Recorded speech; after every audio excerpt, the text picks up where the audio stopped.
नमस्कार दोस्तों। अभी तक हम सुन रहे थे साया डायन का एपिसोड नंबर 5।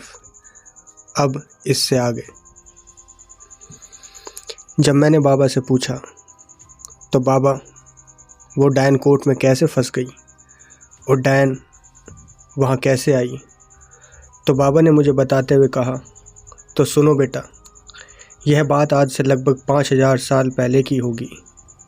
तुम्हारे उस गांव में एक दिव्या नाम की लड़की रहा करती थी, जिसकी उम्र लगभग 21 से 22 साल की रही होगी। पर उसकी माँ वो उस गांव में जादू टोना करा करती थी।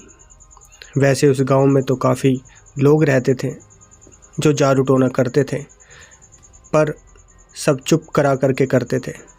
उसकी माँ भी चुप रह करके ही छोटे मोटे जादू टोना करा करती थी। फिर उसकी बात बीच में ही काटते हुए अवनीत ने कहा, बाबा वो सब जादू टोना छुप कर करते थे, मेरा मतलब है कि कोई भी करे, किसी को क्या। फिर बाबा ने हल्का सा मुस्कुराते हुए कहा कि बेटा, इसलिए क्योंकि वो सब काला जादू करा करते थे और भूत और डायनों की पूजा करते थे। फिर बाबा की बीच में बात काटते हुए अवनीत फिर से बोलता है, पर बाबा भूतों और डायनों की पूजा करने को क्या मिलेगा? मेरा मतलब है कि भगवान की पूजा करते हैं तो हमें सब सुख समृद्धि मिलती है, मगर भूतों डायनों जैसी चीज़ों को पूजा करने से ये क्या देते हैं?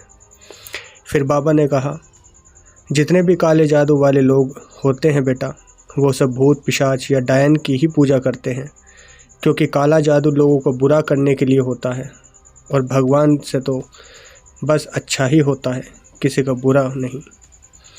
इसलिए वो सब भूत इनकी पूजा किया करते हैं।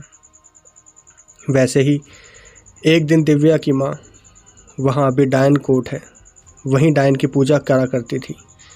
तभी यह बात गांव वालों को पता चल गई और उसके बाद गांव के सभी लोग तुरंत वहाँ पहुँच गए।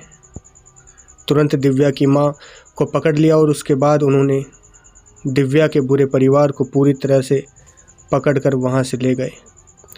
फिर उसके बाद उस समय गांव के मुखिया थे, यानी उसकी आखिरी वंशज के पूर्वज, उसके पूरे परिवार को वहीं मारकर उन्होंने दफना दिया।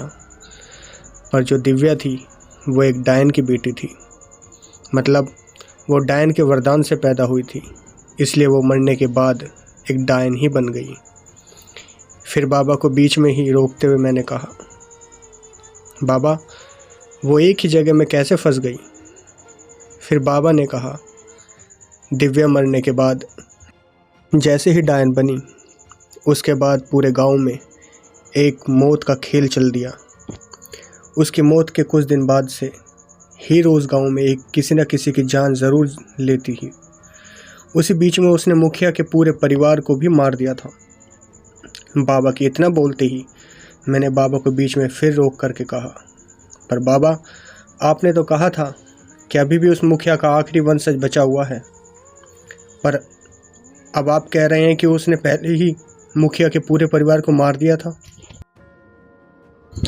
फिर वो आखिरी वंशज कौन है जिसको अभी भी वो डायन ढूंढ रही है? फिर बाबा ने कहा, अरे बेटा, पहले पूरी बात तो सुन लो। उसने मुखिया के पूरे परिवार को तो मार दिया था, पर उस समय उसका एक बेटा अपने ससुराल गया हुआ था, जिससे मुखिया का बेटा उसकी और बहू बच गए थे। जब मुखिया के बेटे को उसके गांव की पूरी खबर मिली, तब मुखिया का बेटा अपने गांव जा ही रहा था, तभी उसे रास्ते में ब्रिजनाथ बाबा मिले। ब्रिजनाथ बाबा का नाम शायद तुमने नहीं सुना होगा। अगर नहीं सुना है तो मैं बता दूं, ब्रिजनाथ बाबा इतने शक्तिशाली थे कि वो सभी देवी देवताओं से बात करते थे। ब्रिजनाथ बाबा जैसे ही मुखिया के बेटे से मिले तो उन्होंने उसकी सारी बात बता दी। क्योंकि वो अंतर्यामी थे, उन्हें यह भी पता चल गया कि मुखिया के बेटा वहाँ गया तो उसकी भी डायन उसे मार देगी। इसलिए ब्रिजनाथ बाबा ने उसके साथ ही चले गए, क्योंकि बस मुखिया के बेटे की ही जान खतरे में नहीं थी, बल्कि पूरे गांव की जान खतरे में थी। तभी जान बचाने के लिए ब्रिजनाथ बाबा तुरंत उसके गांव उसके साथ से चले गए।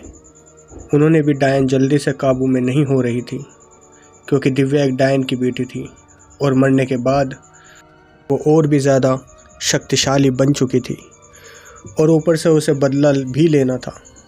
इसलिए उसे काबू करना बृजनाथ बाबा के लिए भी बहुत कठिन हो रहा था।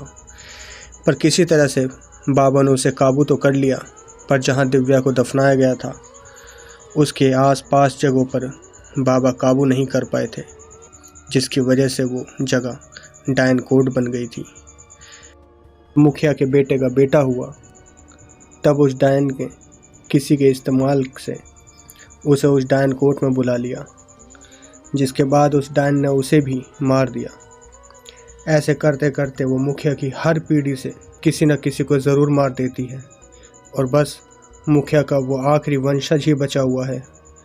पर इस बार वो आखिरी वंशज है वो महादेव के वरदान से पैदा हुआ था।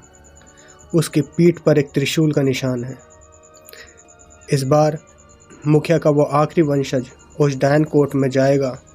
बार या तो वो डायन मरेगी या वो वंशज। महादेव ने इस बार उसे इसलिए ही धरती पर भेजा है कि वो उस डायन को मार सके, क्योंकि वो डायन अब तक बहुत सारे लोगों को जान ले चुकी है। और ऐसा तभी भी धरती पे हुआ है जब भगवान खुद आते हैं या फिर अपने किसी दूत को धरती पर रक्षा करने के लिए भेजते हैं। इस बार इस काम के लिए भगवान ने मुखिया के इस आखिरी वंशज को चुना है। बाबा की सारी बातें सुनने के बाद फिर मैंने कहा, बाबा यह आपकी सारी बातें कैसे पता चली? फिर बाबा ने कहा, क्योंकि बेटा मैं उसी बृजनाथ बाबा का शिष्य हूँ, उन्होंने मुझे यह सब बातें बताई हैं। पर बाबा आपने तो कहा था कि जो बृजनाथ बाबा 500 साल पहले थे आप उनके शिष्य कैसे हो सकते हैं?